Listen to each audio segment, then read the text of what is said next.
கடைசியில் ஈ வந்தால் அதுக்கு சவுண்டே கிடையாது இல்லையா? சரி படிங்க. மேக். கு.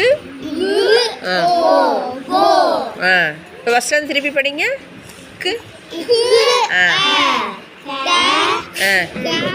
இட்டு. சிஹெச்னா what is sound of CH? சிஹெச்க்கு என்ன சவுண்டு சொல்லி கொடுத்தனேன். சிஹெச்னா சவுண்டு. இச்சு. அப்போ கேட்டும் இச்சும் சேர்ந்தா கேட்ஸ். அடுத்து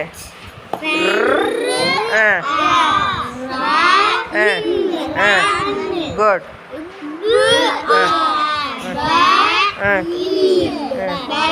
பை. வாசினி வாயை திறந்து சொல்லு. Open your mouth.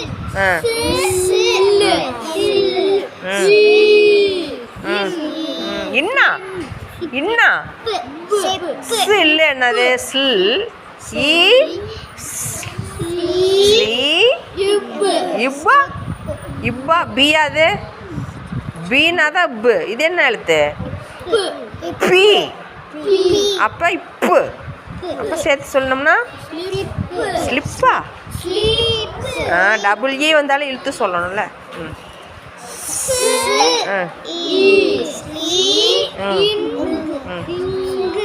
ஐஎன்ஜி வந்தாலே நீங்கள் ஒன்று ஒன்றா பிரிக்கவே செலவில்ல. ஐஎன்ஜின்னு பார்த்துட்டேன்னு வச்சுக்கோ. இங்கு அது இங்குன்னு சொல்லிடணும். இப்போ ஃபஸ்ட்டு இஸ் இருக்கு, இங்கு இருக்கு. இஸ்ஸும் இங்கும் சேர்ந்ததுன்னா கங்கா. சிங்குடா. Next one. இங்கா என்ன இருக்கா? இது கே மட்டும் தானே இருக்கு. இங்கே எப்படி இங்கு வரும்?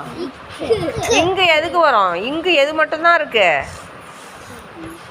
இங்குன்னா எந்த 3 எழுத்து வந்தா இங்கு? ஐஎன்ஜி. எந்த 3 எழுத்து வந்தா இங்கு சொல்லணும்? வேற எங்கேயும் இங்கு சொல்லக்கூடாது. இக்கு.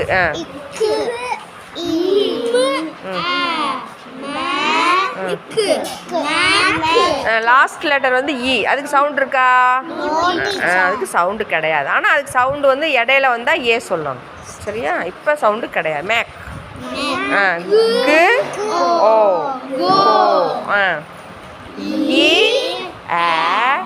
ஏட்டு. ஏட்டு இல்லை ஈட். ஈயும் ஏவும் சேர்ந்தாலே ஈ. ஈட்டுன்னு வரும். ஐஎன்ஜி. ஐஎன்ஜி என்ன சொல்லியிருக்கேன்? ING. Very good, very good. Nitesh கரெக்டாக சொல்லிட்டான்.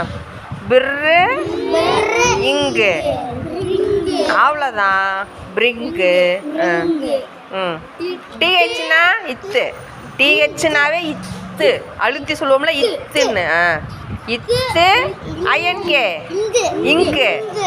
இத்தும் இங்கும் சேர்ந்தா வெரி குட். திங்க். இதே மாதிரி தான் எழுத்து கூட்டி கூட்டி இதெல்லாம் நீ படிச்சு காட்டணும். சரியா? Very good. கிளாப் பண்ணிக்கோங்க.